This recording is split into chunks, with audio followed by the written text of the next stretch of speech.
Hi, ಎಲ್ಲರಿಗೂ ನಮಸ್ಕಾರ. IC with RC YouTube ಚಾನಲ್ಗೆ ಸ್ವಾಗತ. ಇವತ್ತಿನ ದಿನ 2026 ಫೆಬ್ರವರಿ 22ರಂದು ನಡೆದಂತ SDA ಕ್ವಶನ್ ಪೇಪರ್ ಅನ್ನು HKಗೆ ಸಂಬಂಧಪಟ್ಟಂತ ಎಕ್ಸಾಮ್ ನಡೆದಿತ್ತು. ಆ ಎಕ್ಸಾಮ್ ಪೇಪರ್ ಅನ್ನು ನೋಡೋಣ. ಇದು B1 ಆಗಿರುತ್ತದೆ. ವರ್ಷನ್ ಕೋಡ್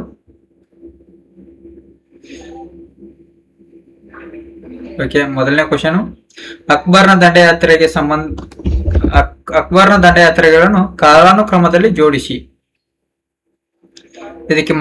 ಇದಕ್ಕೆ ಆಪ್ಷನ್ ಎ ಹಲ್ದಿಘಾಟ್ ಯುದ್ಧ, ಆಪ್ಷನ್ ಬಿ ಎರಡನೇ ಪಾನಿಪತ್ ಕದನ, ಆಪ್ಷನ್ ಸಿ ಗುಜರಾತಿನ ವಿಜಯ, ಆಪ್ಷನ್ ಡಿ ಹಸಿರುಗಢ ಕೋಟೆಯ ವಿಜಯ.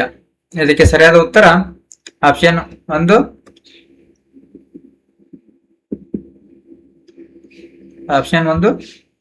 ಬಿ, ಸಿ, ಡಿ ಮತ್ತು ಎ.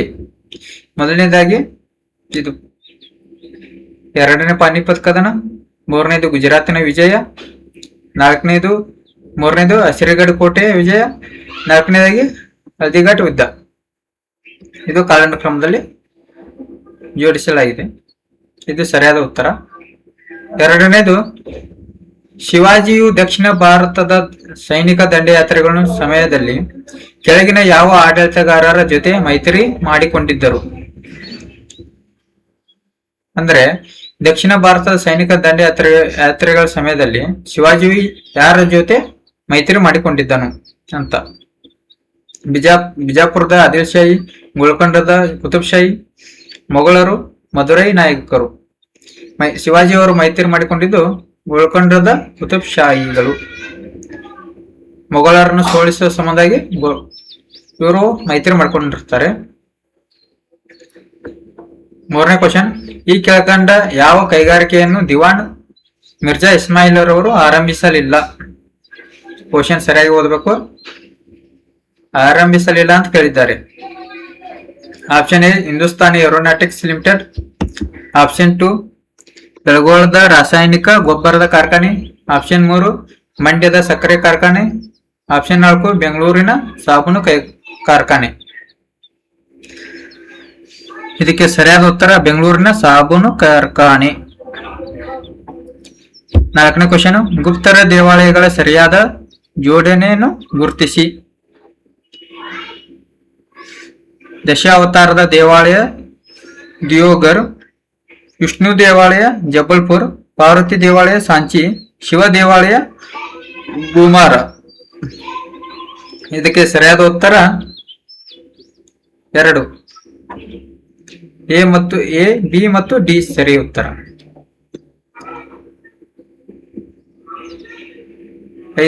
ಐದನೇ ಕ್ವಶನ್, ವಿದ್ಯುತ್ ಮಂಡಲದ ರೇಖಾಚಿತ್ರದಲ್ಲಿ ಸಾಮಾನ್ಯವಾಗಿ ಉಪಯೋಗಿಸುವ ಕೆಲವು ಘಟಕಗಳ ಚಿಹ್ನೆಗಳನ್ನು ಕೊಟ್ಟಿದ್ದಾರೆ.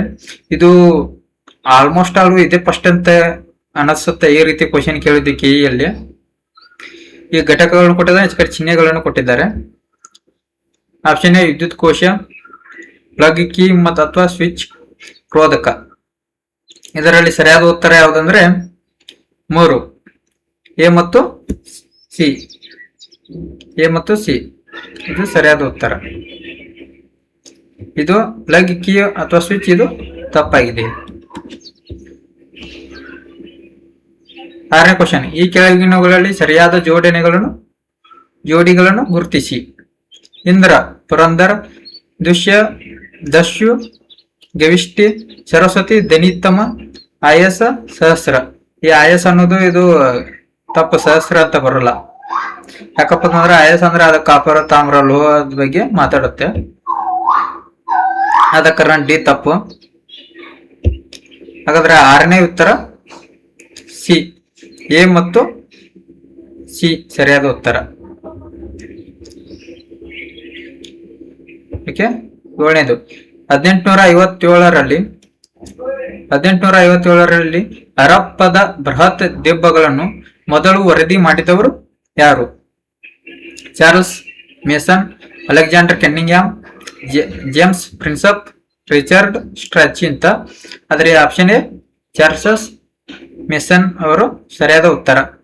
8ನೇದು, ಕೆಳಗಿನವರಲ್ಲಿ ಬೋಧಿಸತ್ವರನ್ನು ಗುರುತಿಸಿ. ಸತ್ವರನ್ನು ಗುರುತಿಸಿ. ಇದಕ್ಕೆ ಸರಿಯಾದ ಉತ್ತರ ನಾಲ್ಕನೇದು. ಎ ಮತ್ತು ಬಿ ಮತ್ತು ಸಿ ಡಿ ಎಲ್ಲರೂ ಸರಿಯಾದ ಉತ್ತರ. ಅಂದ್ರೆ ಮಂಜುಶ್ರೀ ಆಗಿರ್ಬೋದು, ಅಮಿತಾಬ್, ವೈರೋಚನ್, ಅವಲೋಕಿತೇಶ್ವರ ಇವರೆಲ್ಲರೂ ಸರಿಯಾದ ಉತ್ತರ. A B C D.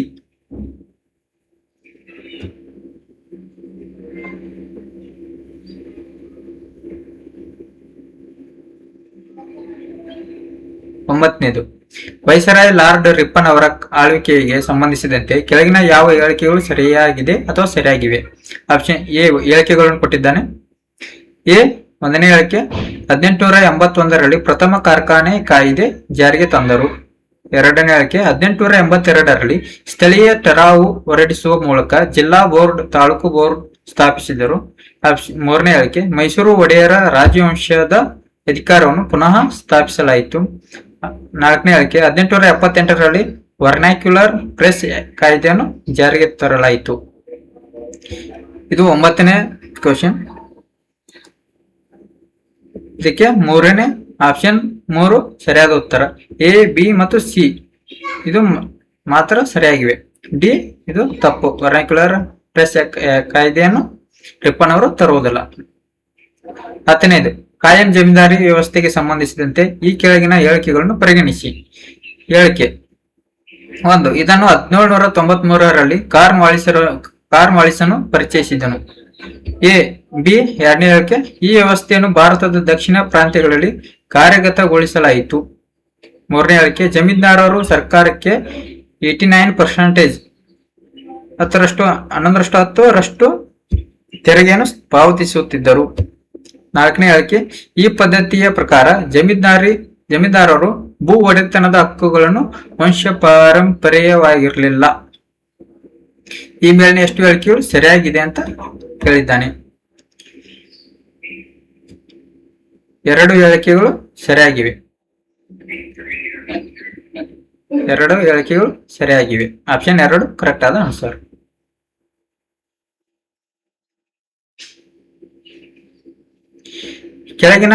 ಕೆಳಗೆ ನೀಡಿರುವಂತ ಹೈಕೋರ್ಟ್ಗೆ ಸಂಬಂಧಿಸಿದಂತ ಹೇಳಿಕೆಗಳನ್ನು ಕೊಟ್ಟಿದ್ದಾನೆ. 1ನೇ ಹೇಳಿಕೆ, ಹೈಕೋರ್ಟಿನ ಮುಖ್ಯ ನ್ಯಾಯಾಧೀಶರು ಹೈಕೋರ್ಟಿನ ಅಧಿಕಾರಿಗಳು ಮತ್ತು ಸಿಬ್ಬಂದಿಯನ್ನು ಕಾರ್ಯಾಂಗದ ಹಸ್ತಕ್ಷೇಪವಿಲ್ಲದೆ ನೇಮಿಸಬಹುದು. ಹೇಳಿಕೆ 2, ಹೈಕೋರ್ಟಿನ ನ್ಯಾಯಾಧೀಶರನ್ನು ರಾಷ್ಟ್ರಪತಿಗಳು ನೇಮಿಸುತ್ತಾರೆ. ಆಪ್ಷನ್ ಹೇಳಿಕೆ 3, ರಾಷ್ಟ್ರಪತಿಗಳು ಸರ್ವೋಚ್ಚ ನ್ಯಾಯಾಲಯದ ಮುಖ್ಯ ನ್ಯಾಯಾಧೀಶರೊಡನೆ ಸಮಾಲೋಚನೆ ಮಾಡಿ ಹೈಕೋರ್ಟಿನ ನ್ಯಾಯಾಧೀಶರನ್ನು ಒಂದು ಹೈಕೋರ್ಟಿನಿಂದ ಬೇರೆ ಹೈಕೋರ್ಟ್ಗೆ ವರ್ಗಾಯಿಸಬಹುದು. ಡಿ ಹೇಳಿಕೆ 4, ಹೈಕೋರ್ಟ್ನ ನ್ಯಾಯಾಧೀಶರನ್ನು ಅವರ ಹುದ್ದೆಯಿಂದ ತೆಗೆದು ಹಾಕಲಾಗುವುದಿಲ್ಲ ಅಂತ ನೋಡಿ. ಇದಕ್ಕೆ ಸರಿಯಾದ ಉತ್ತರ ಎ ಮತ್ತು ಬಿ, ಸಿ ಕರೆಕ್ಟ್ ಆಗಿವೆ. ಸಂವಿಧಾನಕ್ಕೆ ಸಂಬಂಧಪಟ್ಟಂತ ವಿವರಣೆಯನ್ನು ನಾವು ಮೊದಲೇ ಮಾಡಿದ್ದೇನೆ, ಬೇರೆ ವಿಡಿಯೋದಲ್ಲಿ ನೋಡಿ. ಡಿಸ್ಕ್ರಿಪ್ಷನ್ ಅಲ್ಲಿ ಅದರ ಲಿಂಕ್ ಕೊಟ್ಟಿದ್ದೇನೆ, ಹೋಗಿ ನೋಡಬಹುದು. ಅಲ್ಲಿ ವಿವರವಾದ ಸಂವಿಧಾನಕ್ಕೆ ಸಂಬಂಧಪಟ್ಟಂತ ಎಲ್ಲ ಕ್ವಶನ್ಗಳನ್ನು ವಿವರವಾಗಿ ಚರ್ಚಿಸಿದ್ದೇನೆ. ಈ ವಿಡಿಯೋದಲ್ಲಿ ಮಾತ್ರ ಕ್ವಶನ್ಸ್ ವಿತ್ ಆನ್ಸರ್ಸ್ ಅಷ್ಟೇ ನೋಡೋಣ. 12ನೇದು. ಹೈದರಾಬಾದ್ ಕರ್ನಾಟಕ ಹೇಳಿಕೆಗಳನ್ನು ಕೊಟ್ಟಿದ್ದಾನೆ. ಇಲ್ಲಿ ಹೈದರಾಬಾದ್ ಕರ್ನಾಟಕವನ್ನು ಕಲ್ಯಾಣ ಕರ್ನಾಟಕವೆಂದು 2019ರಲ್ಲಿ ಅಧಿಕೃತವಾಗಿ ಪುನರ್ ನಾಮಕರಣ ಮಾಡಲಾಯಿತು. 2ನೇ ಹೇಳಿಕೆ, ಕಲ್ಯಾಣ ಕರ್ನಾಟಕವು ಬಾಗಲಕೋಟೆಯ ಮತ್ತು ವಿಜಯಪುರವನ್ನು ಒಳಗೊಂಡಿದೆ. 3ನೇ ಹೇಳಿಕೆ, ಕಲ್ಯಾಣ ಕರ್ನಾಟಕವು ಸ್ವಾತಂತ್ರ್ಯ ಪೂರ್ವದಲ್ಲಿ ಹೈದರಾಬಾದ್ ರಾಜ್ಯದ ಭಾಗವಾಗಿದ್ದು ಬ್ರಿಟಿಷರಿಂದ ಆಳಲ್ಪಡುತ್ತಿತ್ತು ಅಂತ. 4ನೇ ಹೇಳಿಕೆ, ಕರ್ನಾಟಕದ ಕೇಂದ್ರೀಯ ವಿಶ್ವವಿದ್ಯಾಲಯವು ಕಲ್ಯಾಣ ಕರ್ನಾಟಕದಲ್ಲಿ ಸ್ಥಾಪಿಸಲ್ಪಟ್ಟಿದೆ ಅಂತ. ಯಾವುದು ಸರಿಯಾಗಿದೆ ಅಂತ ಕೇಳಿದ್ದಾನೆ. ಇದಕ್ಕೆ ಸರಿಯಾದ ಉತ್ತರ ಯಾವುದಂದ್ರೆ 4ನೇದು. ಎ ಮತ್ತು ಡಿ ಸರಿಯಾಗಿದೆ. ಆಪ್ಷನ್ 4 ಸರಿಯಾದ ಉತ್ತರ. ಇನ್ನು 13ನೇದು, ಈ ಕೆಳಗಿನ ಯಾವುದು ಒಕ್ಕೂಟ ವ್ಯವಸ್ಥೆಗೆ ಲಕ್ಷಣವಲ್ಲ ಅಂತ ಕೇಳಿದ್ದಾನೆ. ಸಂವಿಧಾನ ಶ್ರೇಷ್ಠತೆ, ಕಠಿಣ ಸಂವಿಧಾನ, ಅಧಿಕಾರದ ವಿಕೇಂದ್ರೀಕರಣ ಇರುವುದಿಲ್ಲ, ಸ್ವಾತಂತ್ರ್ಯ ನ್ಯಾಯಾಂಗ. ಈ ರೀತಿ ಅಧಿಕಾರ ವಿಕೇಂದ್ರೀಕರಣ ಇರುವುದಿಲ್ಲ. ಒಕ್ಕೂಟ ವ್ಯವಸ್ಥೆಯ ಲಕ್ಷಣವಲ್ಲ ಅಂದ್ರೆ ಅಧಿಕಾರದ ವಿಕೇಂದ್ರೀಕರಣ ಇರುವುದಿಲ್ಲ. ಒಕ್ಕೂಟ ವ್ಯವಸ್ಥೆಯ ಲಕ್ಷಣವಲ್ಲ. ಓಕೆ,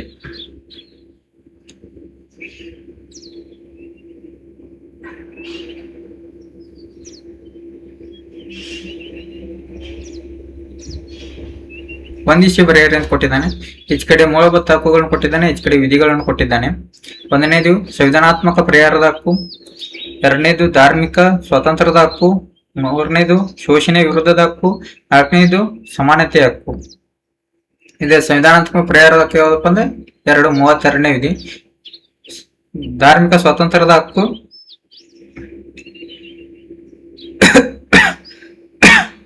ಧಾರ್ಮಿಕ ಸ್ವಾತಂತ್ರ್ಯದ ಹಕ್ಕು ಇದು 23ರಿಂದ ಇಲ್ಲ ತಪ್ಪು 25ರಿಂದ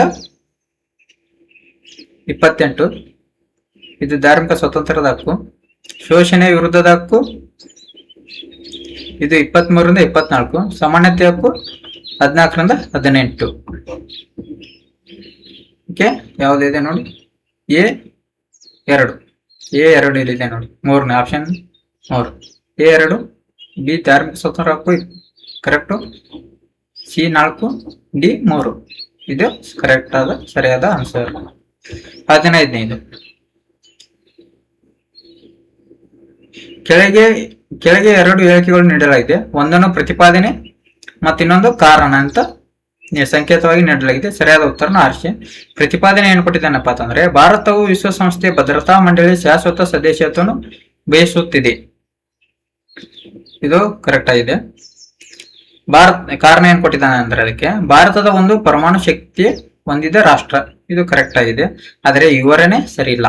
ಇದು 15ನೇದು, 2ನೇದು A ಮತ್ತು 6 2 ಸರಿ, ಆದರೆ ಹೇಗೆ 6 ಸರಿಯಾದ ವಿವರಣೆ ಅಲ್ಲ. ಯಾಕಪ್ಪ ಅಂತಂದ್ರೆ, ಇದು ಪರಮಾಣು ಶಕ್ತಿ ಹೊಂದಿದ ರಾಷ್ಟ್ರ ಅಷ್ಟೇ ಪರಿಗಣಿಸದೆ ನಮ್ದೊಂದು ಶಾಂತಿಯುತ ರಾಷ್ಟ್ರ, ನಮ್ದು ಪ್ರಜಾಪ್ರಭುತ್ವ ಆದ ಒಂದು ರಾಷ್ಟ್ರ ಮತ್ತು ಆರ್ಥಿಕವಾಗಿ ಜಾಗತಿಕವಾಗಿ 4ನೇ ಅತಿ ದೊಡ್ಡ ರಾಷ್ಟ್ರವಾಗಿ ಹೊರಹೊಮ್ಮುತ್ತಾ ಇದ್ವಿ. ಇದು ಎಲ್ಲವನ್ನು ಪರಿಗಣಿಸಬೇಕಾಗುತ್ತೆ ನಾವು ಭದ್ರತಾ ಮಂಡಳಿಗೆ ಸೇರಬೇಕಾದ್ರೆ. ಅಂದ್ರೆ ಪರಮಾಣು ಒಂದು ಶಕ್ತಿಯ ಒಂದು ರಾಷ್ಟ್ರ ಅಂತ ಇದನ್ನು ಪರಿಗಣಿಸಬಹುದು, ಆದ್ರೆ ಅಷ್ಟೊಂದು ಕಾರಣ ಇದು ಸೂಕ್ತವಾದ ಕಾರಣ ಅಲ್ಲ. ಓಕೆ, 15ನೇದು. 16ನೇದು NHRC ಗೆ ಸಂಬಂಧಿಸಿದಂತೆ ಕೆಳಗಿನ ಯಾವ ಆಯ್ಕೆಯು ಸರಿಯಾಗಿದೆ? ಇದರ ಅಧ್ಯಕ್ಷರು ಭಾರತದ ಸರ್ವೋಚ್ಚ ನ್ಯಾಯಾಲಯದ ಮುಖ್ಯ ನಿವೃತ್ತ ನ್ಯಾಯಾಧೀಶರಾಗಿರಬೇಕು ಅಥವಾ ಹೈಕೋರ್ಟಿನ ನಿವೃತ್ತ ಮುಖ್ಯ ನ್ಯಾಯಾಧೀಶರಾಗಿರಬೇಕು.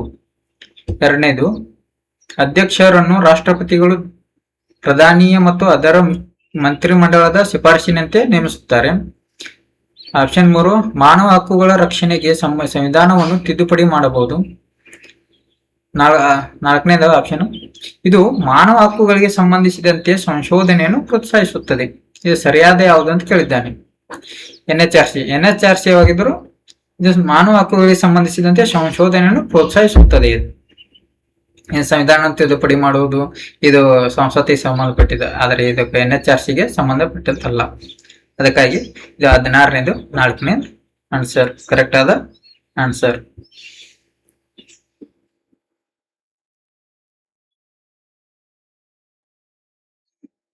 ಭಾರತದ ಸಂವಿಧಾನ ಇದು 17ನೇದು. ಭಾರತದ ಸಂವಿಧಾನದ ವಿಧಿ 368ರ ಪ್ರಕಾರ ಈ ಕೆಳಗಿನವುಗಳಲ್ಲಿ ಯಾವುದರಲ್ಲಿನ ಬದಲಾವಣೆಯನ್ನು ಭಾರತದ ಸಂವಿಧಾನಕ್ಕೆ ತಿದ್ದುಪಡಿ ಎಂದು ಪರಿಗಣಿಸಲಾಗುವುದಿಲ್ಲ. ಆಪ್ಷನ್ A ಭಾರತದ ರಾಷ್ಟ್ರಪತಿಗಳು ಚುನಾವಣೆ ಪ್ರಕ್ರಿಯೆ. ಆಪ್ಷನ್ 2 ಸರ್ವೋಚ್ಚ ಮತ್ತು ಉಚ್ಚ ನ್ಯಾಯಾಲಯಗಳಿಗೆ ಸಂಬಂಧಿಸಿದ ನಿಬಂಧನೆಗಳು. ಆಪ್ಷನ್ 3 7ನೇ ಪರಿಚ್ಛೇದನದಲ್ಲಿರುವ ಯಾವುದೇ ಪಟ್ಟಿ. 4ನೇದು 2ನೇ ಪರಿಚ್ಛೇದನದಲ್ಲಿರುವ ನಮೂದಿಯಾಗಿರುವ ಯಾವುದೇ ಅಂಶ. ಇದು 368ನೇ ವಿಧಿಯ ಪ್ರಕಾರ ಬದಲಾವಣೆಯನ್ನು ಭಾರತದ ಸಂವಿಧಾನಕ್ಕೆ ತಿದ್ದುಪಡಿ ಎಂದು ಪರಿಗಣಿಸುವುದಿಲ್ಲ. ಅಂದ್ರೆ ಇವನು ಪರಿಗಣಿಸುವುದಿಲ್ಲ ಅಂತ ಕೇಳಿದ್ದಾನೆ 368ನೇ ವಿಧಿಯ ಪ್ರಕಾರ ಸಂವಿಧಾನದ. ಇದಕ್ಕೆ ಕರೆಕ್ಟ್ ಆದ ಆನ್ಸರ್ ಯಾವ್ದಪ್ಪ ಅಂತಂದ್ರೆ 2ನೇದು ಪರಿಚ್ಛೇದನಲ್ಲಿ ನಮೂದಿಯಾಗಿರುವ ಯಾವುದೇ ಅಂಶವನ್ನು ನಾವು ಬದಲಾಯಿಸಿದರೆ ಅದು ಸಂವಿಧಾನ ತಿದ್ದುಪಡಿ ಅಂತ ಪರಿಗಣಿಸುವುದಿಲ್ಲ ನಾವು. ಓಕೆ, 18ನೇದು ಈ ಕೆಳಗಿನ ಯಾವ ಅವಧಿಯಲ್ಲಿ ಕೇಂದ್ರ ಸರ್ಕಾರವು ಸಮ್ಮಿಶ್ರ ಸರ್ಕಾರವಾಗಿತ್ತು?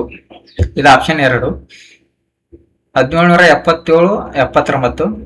ಕಾಂಗ್ರೆಸ್ಸೇತರವಾದ ಅಧಿಕಾರವನ್ನು ಮೊರಾರ್ಜಿ ದೇಸಾಯಿ ಅವರು ಪ್ರೈಮ್ ಮಿನಿಸ್ಟರ್ ಆದ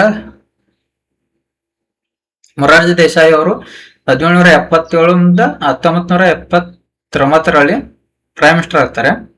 ಆಗ ಕಾಂಗ್ರೆಸ್ಸೇತರ ಗೌರ್ಮೆಂಟ್ ಆಡಳಿತದಲ್ಲಿ ಬರುತ್ತೆ.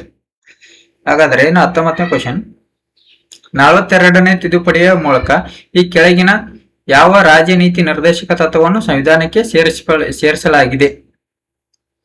ಅಂದ್ರೆ 42ನೇ ತಿದ್ದುಪಡಿ ಮಾಡ್ತಾರೆ. ಆಗ DPSPಗೆ ಈ ಕೆಳಗಿನ ಯಾವುದನ್ನು ಸೇರಿಸಲಾಗಿದೆ ಅಂತ ಕೇಳಿದ್ದಾನೆ.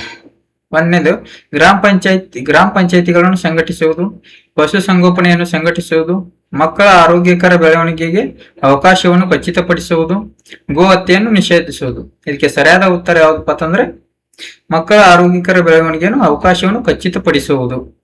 ಇದು ಸರಿಯಾದ ಉತ್ತರ.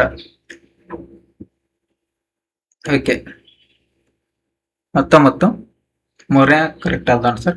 20 ಭಾರತದ ಕೇಂದ್ರೀಯ ಸಾಂಖ್ಯಿಕ ಕಚೇರಿಯು ಒಟ್ಟು ಮೌಲ್ಯ ಸೇರ್ಪಡೆಯನ್ನು ಗ್ರಾಸ್ ವ್ಯಾಲ್ಯೂ ಆಡೆಡ್ ಹೀಗೆ ಅಳತೆ ಮಾಡಲಾಗುತ್ತದೆ.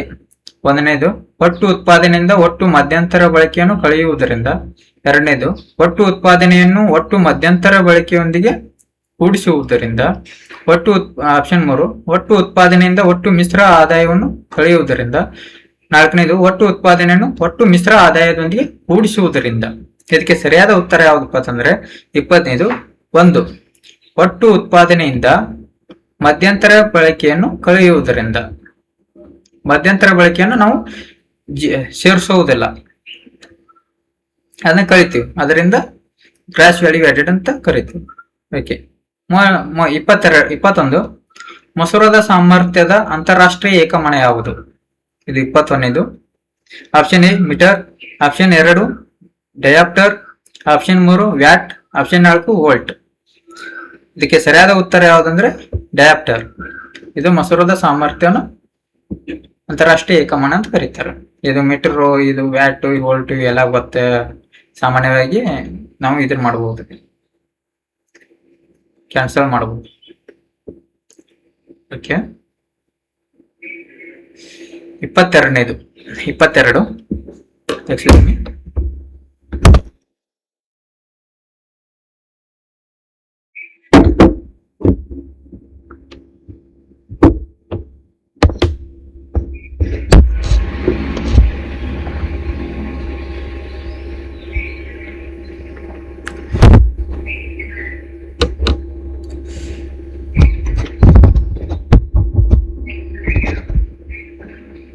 ಓಕೆ, 22ನೇದು ನದಿಗಳ ಉದ್ದಕ್ಕೆ ಅನುಗುಣವಾಗಿ ಸರಿಯಾದ ಅನುಕ್ರಮವನ್ನು ಗುರುತಿಸಿ.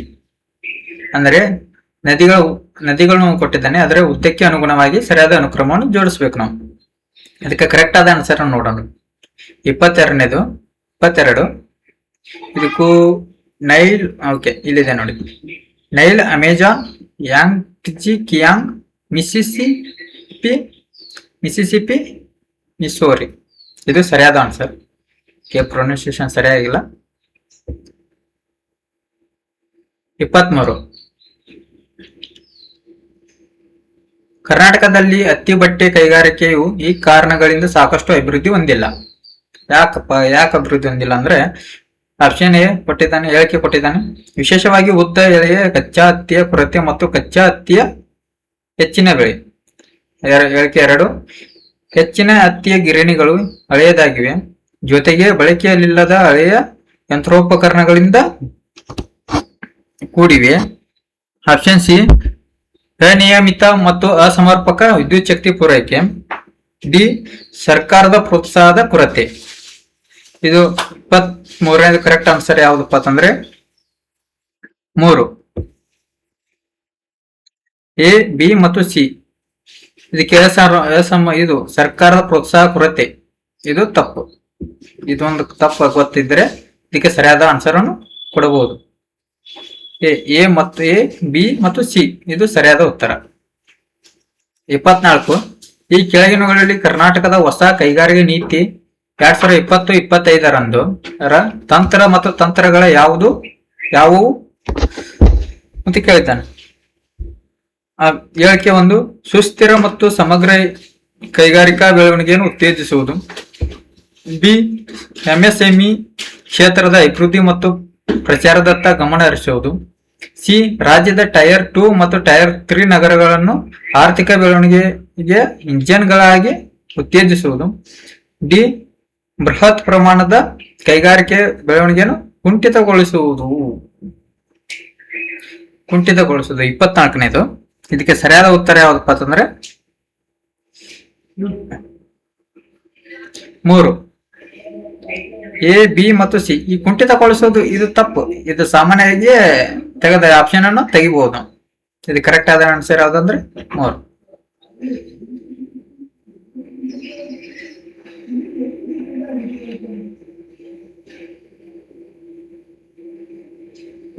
ಕರ್ನಾಟಕದ ಕೈಗಾರಿಕಾ ಪ್ರದೇಶಕ್ಕೆ ಸಂಬಂಧಿಸಿದಂತೆ ಈ ಕೆಳಗಿನ ಯಾವ ಹೇಳಿಕೆಯು ಸರಿಯಾಗಿದೆ?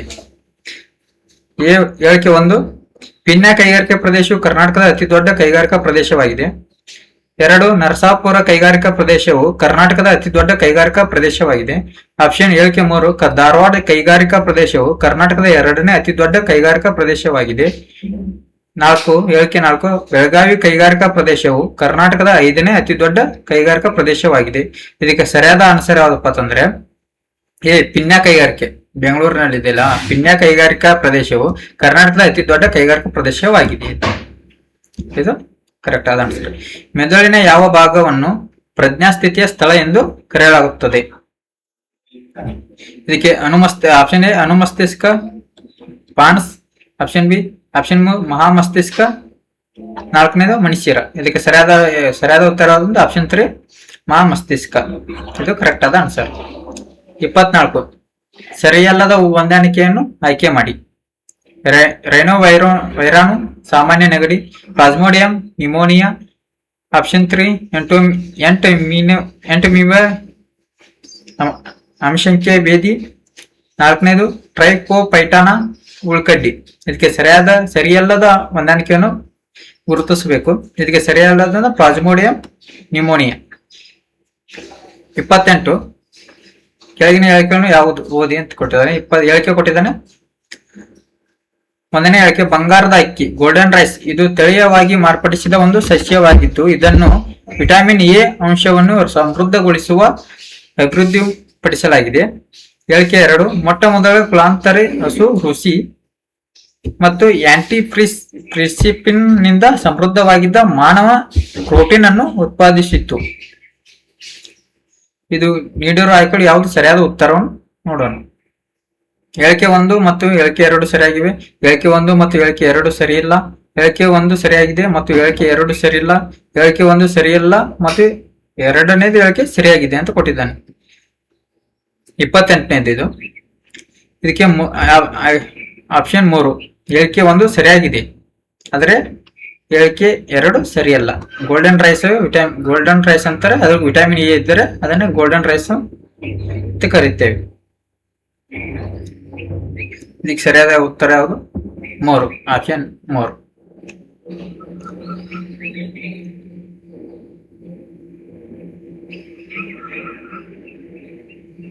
29 ಪಟ್ಟಿ 1 ಮತ್ತು ಪಟ್ಟಿ ಇದು ಹೊಂದಿಸಿ ಬರೆಯಿರಿ ಅಂತ ಕೊಟ್ಟಿದ್ದಾನೆ.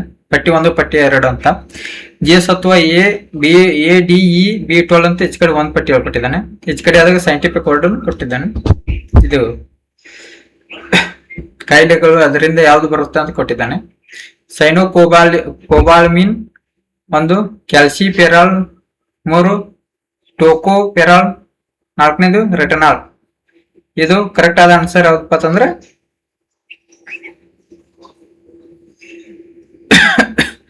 ಆಪ್ಷನ್ 1 ಇಲ್ಲಿದೆ ನೋಡಿ. ಜೀವಸತ್ವದಿಂದ ಎ ಇಂದ ಏನ್ ಬರುತ್ತೆ? ರೆಟ್ನಾಲ್ ಬರುತ್ತೆ. ಆಪ್ಷನ್ ಬಿ ಇದು ಜೀವಸತ್ವ ಡಿ ಇಂದ ಟೋಕೋಫೆರಾಲ್ ಬರುತ್ತೆ. ಇವೆರಡು ಗೊತ್ತಿದ್ರೆ ನಾವು ಸರಳವಾಗಿ ಟಿಕ್ ಮಾಡಬಹುದು. ಆಪ್ಷನ್ 1. ಇನ್ನು 30ನೇದು, ಜೈವಿಕ ಗೊಬ್ಬರ ತಯಾರಿಕೆಯಲ್ಲಿ ಈ ಕೆಳಗಿನ ಯಾವ ಸೂಕ್ಷ್ಮ ಜೀವಿಗಳನ್ನು ಬಳಸುತ್ತಾರೆ? 1 ವೈರಸ್ ಮತ್ತು ಬ್ಯಾಕ್ಟೀರಿಯಾ. 2 ಬ್ಯಾಕ್ಟೀರಿಯಾ ಮತ್ತು ನೀಲಿ ಹಸಿರು ಸೈಗಳ. 3 ಆದಿಜೀವಿಗಳು ಮತ್ತು ನೀಲಿ ಹಸಿರು ಸೈಗಳ. 4ನೇದು ಆದಿಜೀವಿಗಳು ಮತ್ತು ಬ್ಯಾಕ್ಟೀರಿಯಾ. ಇದಕ್ಕೆ ಸರಿಯಾದ ಉತ್ತರ ಯಾವ್ದಪ್ಪ ಅಂತಂದ್ರೆ 2 ಬ್ಯಾಕ್ಟೀರಿಯಾ ಮತ್ತು ನೀಲಿ ಹಸಿರು ಸೈಗಳ. ಓಕೆ. 31 ಸ್ಕೂಬಾ ಡೈವರ್ಗಳ ಬಳಸುವ ಟ್ಯಾಂಕರ್ಗಳಲ್ಲಿ ಅನಿಲ ಯಾವುದು ತುಂಬಿರ್ತಾರೆ, ಯಾವುದು ಮಿಶ್ರಣ ಅಂತ ಕೇಳಿದ್ದಾನೆ. ಅದಕ್ಕೆ ಸರಿಯಾದ ಉತ್ತರ ಯಾವ್ದಪ್ಪ ಅಂತಂದ್ರೆ 31 ಎ ಹೀಲಿಯಂ, ಆಮ್ಲಜನಕ ಮತ್ತು ಸಾರಜನಕ.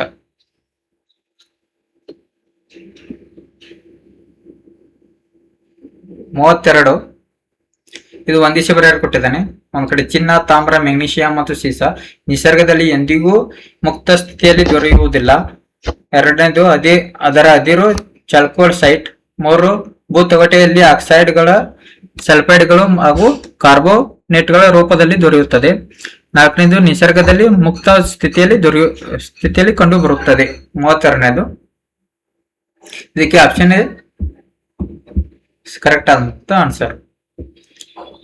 ಇನ್ನು 33 ಇತರೆ ಲೋಹಗಳನ್ನು ಕಬ್ಬಿಣದ ಮೇಲೆ ವಿದ್ಯುತ್ ಲೇಪನ ಮಾಡುವ ಮೂಲಕ ಆಹಾರ ಸಂಗ್ರಹಣೆಯ ಡಬ್ಬಿಗಳನ್ನು ತಯಾರಿಸಲಾಗುತ್ತದೆ. ಆ ಆಹಾರ ಸಂಗ್ರಹಣೆಯ ಡಬ್ಬಿಗಳ ಮೇಲೆ ವಿದ್ಯುತ್ ಲೇಪನ ಬಳಸುವ ಲೋಹ ಯಾವುದು ಅಂತ ಕೇಳಿದ್ದಾನೆ.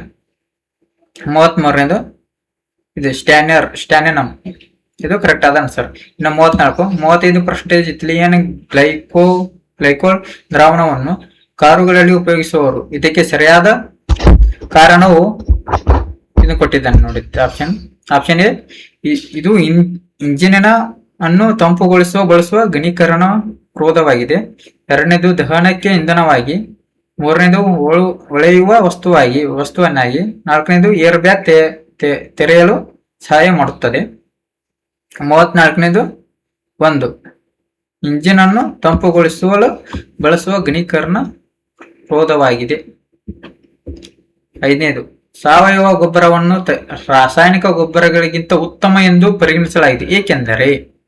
35ನೇದು ನೀರನ್ನು ಹಿಡಿದಿಡುವ ಮಣ್ಣಿನ ಸಾಮರ್ಥ್ಯವನ್ನು ಇದು ಹೆಚ್ಚಿಸುತ್ತದೆ. 2ನೇದು ಇದು ಮಣ್ಣನ್ನು ಕಡಿಮೆ ರಂಧ್ರಯುಕ್ತವಾಗಿಸುತ್ತದೆ. 3ನೇದು ಇದು ಉಪಯುಕ್ತ ಸೂಕ್ಷ್ಮ ಜೀವಿಗಳ ಸಂಖ್ಯೆಯನ್ನು ಹೆಚ್ಚಿಸುತ್ತದೆ. 4ನೇದು ಇದು ಅನಿಲಗಳ ವಿನಿಮಯವನ್ನು ಸುಲಭಗೊಳಿಸುತ್ತದೆ. ಹಾಗಾದ್ರೆ ಇದಕ್ಕೆ ಯಾವುದು ಸರಿಯಾದ ಉತ್ತರ ಅಂದ್ರೆ 35ನೇದು 2 1 3 ಮತ್ತು 4 ಇದು ಮಣ್ಣನ್ನು ಕಡಿಮೆ ರಂಧ್ರಯುಕ್ತವಾಗಿಸುತ್ತದೆ. ಇದು ತಪ್ಪು.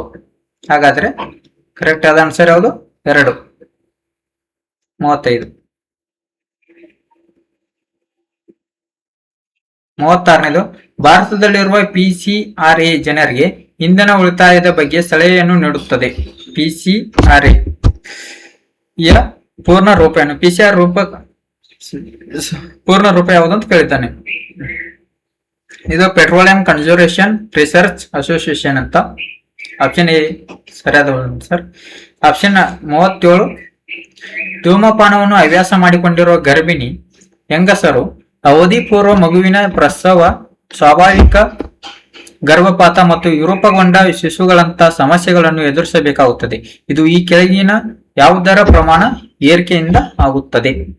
37ನೇದು ಇದು ಕಾರ್ಬನ್ ಡೈಆಕ್ಸೈಡ್ CO ಇಂದ ಆಗಿರುತ್ತದೆ. ಧೂಮಪಾನ ಯಾವುದು? CO. Okay, correct. ಈ ಹೇಳಿಕೆಯನ್ನು ಓದಿರಿ. ಹೇಳಿಕೆ 1 ಸಾಮಾನ್ಯವಾಗಿ ಮಳೆ ನೀರು pH ಎಷ್ಟಿರುತ್ತದೆ? 5.6 ಇರುತ್ತೆ. ಮಳೆ ಹೊಂದಿದೆ. ಹಾಗೆ ಹೇಳಿಕೆ 2 ನೈಟ್ರೋಜನ್ ಆಕ್ಸೈಡ್ಗಳು ಮತ್ತು ಸಲ್ಫರ್ ಆಕ್ಸೈಡ್ಗಳು ಆಮ್ಲೀಯ ಮಳೆಯನ್ನುಂಟು ಮಾಡುತ್ತವೆ. ಇದಕ್ಕೆ 38ನೇದು 2ನೇದು ಹೇಳಿಕೆ ಮತ್ತು 2 ಸರಿಯಾಗಿದೆ. ಇದು ಹೇಳಿಕೆ ಮತ್ತು 2 ಇದು ಸಲ್ಫರ್ ನೈಟ್ರೋಜನ್ ಆಕ್ಸೈಡ್ ಆಗಿರ್ಬೋದು, ಸಲ್ಫರ್ ಡೈಆಕ್ಸೈಡ್ ಆಮ್ಲೀಯ ಮಳೆ ಉಂಟು ಮಾಡುತ್ತವೆ. pH 5.6. ಓಕೆ. 39 ರೈಲ್ವೆ ಹಳಿಗಳನ್ನು ಜೋಡಿಸಲು ಬಳಸಬಹುದಾದ ಮಿಶ್ರಣ ಯಾವುದು ಅಂತ ಕೇಳಿದ್ದಾನೆ. 39ನೇದು ಇದು 3 ಐರನ್ ಆಕ್ಸೈಡ್ ಮತ್ತು ಅಲ್ಯೂಮಿನಿಯಂ ಅನ್ನು ಬಳಸುತ್ತಾರೆ. 3ನೇದು ಕರೆಕ್ಟ್ ಆದ ಆನ್ಸರ್.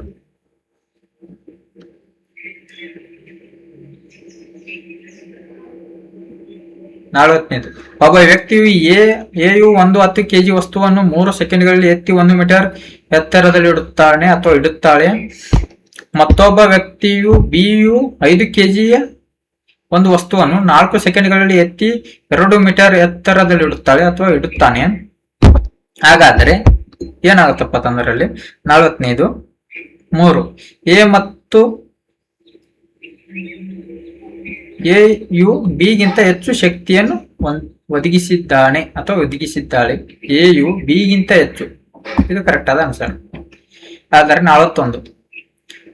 ಒಂದೇ ಗಾತ್ರದ ತಾಮ್ರದ ಘನಾಕೃತಿ ಎ ಹಾಗೂ ಅಲ್ಯೂಮಿನಿಯಂ ಘನಾಕೃತಿ ಬಿಗಳನ್ನು ನೀರಿನಲ್ಲಿ ಸಂಪೂರ್ಣವಾಗಿ ಮುಳುಗಿಸಲಾಗಿದೆ. ಹಾಗಾದರೆ ಏನಾಗುತ್ತದೆ? 41ನೇದು 3. ಎರಡರ ಮೇಲೆ ಪ್ರಯೋಗವಾಗುವ ಪ್ಲವನತೆ ಬಹಳ ಸಮವಾಗಿರುತ್ತದೆ. ಇದು 3ರಿಂದ ಕರೆಕ್ಟ್ ಆದ ಆನ್ಸರ್. 42. ತಲುಪಬಹುದಾದ ಕನಿಷ್ಠ ತಾಪಮಾನ ಎಷ್ಟು ಅಂತ ಕೇಳಿದ್ದಾನೆ. 42. ಇದು ತಲುಪಬಹುದಾದ ಕನಿಷ್ಠ ತಾಪಮಾನ ಅಂದ್ರೆ -273 -15 ಡಿಗ್ರಿ ಸೆಲ್ಸಿಯಸ್ ಅಷ್ಟು ಇದು ಕನಿಷ್ಠವಾದ ತಲುಪಬಹುದಾದ ತಾಪಮಾನ ಸೆಲ್ಸಿಯಸ್. ರಾಷ್ಟ್ರೀಯ ಕೈಮಗ್ಗ ದಿನವನ್ನು ಆಗಸ್ಟ್ 7ರಂದು ಆಚರಿಸಲಾಗುತ್ತದೆ. ಇದು ಯಾವ ಚಳುವಳಿಯ ಪ್ರಾರಂಭದ ಸ್ಮರಣಾರ್ಥಕವಾಗಿದೆ ಅಂತ ಕೇಳಿದ್ದಾನೆ. ಇದು 43ನೇದು ಸ್ವದೇಶಿ ಚಳುವಳಿ. ಸ್ವದೇಶಿ ಚಳುವಳಿ ನಡೆಯುವತ್ನಾಗ ಕೈಮಗ್ಗನ ಗಾಂಧೀಜಿಯವರು ಪರಿಚಯಿಸ್ತಾರ. ಇತ್ತೀಚೆಗೆ ನಿವೃತ್ತಿ ಹೊಂದಿದ ಏಷ್ಯಾದ ಪ್ರಥಮ ಮಹಿಳಾ ಲೋಕೋ ಪೈಲಟ್ ಯಾರು? 44ನೇದು ಇದು ಸುರೇಖಾ ಯಾದವ್ ಅವರು ಫಸ್ಟ್ ಏಷ್ಯಾದ ಮೊದಲ ಮಹಿಳಾ ಲೋಕೋ ಪೈಲಟ್ ನೋಡ್ರಿ. 45ನೇದು ಕೆಳಗಿನ ಯಾವ ಕ್ರೀಡೆಯಲ್ಲಿ ಆದಿತ್ಯ ಸ್ವಾಮಿ ಮತ್ತು ಓಜಸ್ ಡಿ ಅವರ ವಿಶ್ವ ಚಾಂಪಿಯನ್ಶಿಪ್ 2023ರಲ್ಲಿ ಭಾರತದ ಪ್ರಪ್ರಥಮ ವೈಯಕ್ತಿಕ ಚಿನ್ನದ ಪದಕವನ್ನು ಗೆದ್ದಿರುತ್ತಾರೆ? 45ನೇದು ಬಿಲ್ಲುಗಾರಿಕೆಯಲ್ಲಿ ಚಿನ್ನದ ಪದಕವನ್ನು ಗೆದ್ದಿರುತ್ತಾರೆ. ಇನ್ನು 50ನೇದು ಇವು ಮೆಂಟಾಲಿಟಿ ಇದೆ. ಇದನ್ನು ವಿವರವಾಗಿ ಮುಂದಿನ ಕ್ಲಾಸ್ನಲ್ಲಿ ಲೆಕ್ಕವನ್ನು ಬಿಡಿಸಿ ವಿಡಿಯೋವನ್ನು ಅಪ್ಲೋಡ್ ಮಾಡುತ್ತೇನೆ. ಹೀಗಾಗಿ ಇದರಲ್ಲಿ ಕೇವಲ ಆನ್ಸರ್ ಅನ್ನು ನೋಡೋಣ. 46ನೇದು 3 ಕರೆಕ್ಟ್ ಆದ ಆನ್ಸರ್. 47 2 PCZ.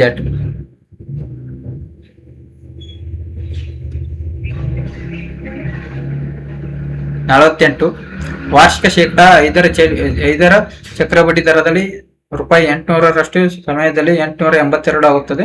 ಇದು ಎಷ್ಟು ವರ್ಷದಲ್ಲಿ ಆಗುತ್ತದೆ ಅಂತ ಕೇಳಿದ್ದಾನೆ. ಇದು 48ನೇದು 4ನೇದು 2 ವರ್ಷದಲ್ಲಿ ಆಗುತ್ತದೆ. 49ನೇದು ಆಪ್ಷನ್ 3 48. 50ನೇದು ಆಪ್ಷನ್ 4 30.